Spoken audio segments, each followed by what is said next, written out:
কোয়েল পাখি বাজার থেকে কেনার পর কোয়েল পাখিকে লাইসোভিট দিতে হবে। লাইসোভিট দেওয়ার কারণ হলো কোয়েল পাখি কিনে আনার পর কোয়েল পাখি দুর্বল হয়ে যাবে। এই দুর্বলতা কাটানোর জন্য লাইসোভিট মেডিসিনটা দিতে হবে।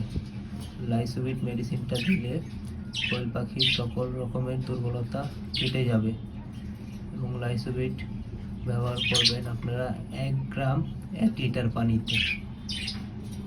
1 গ্রাম 1 লিটার পানিতে যেদিন কিনে আনবেন বাজার থেকে ওই দিন সারাদিন লাইসোভিটের পানিটা দিবেন।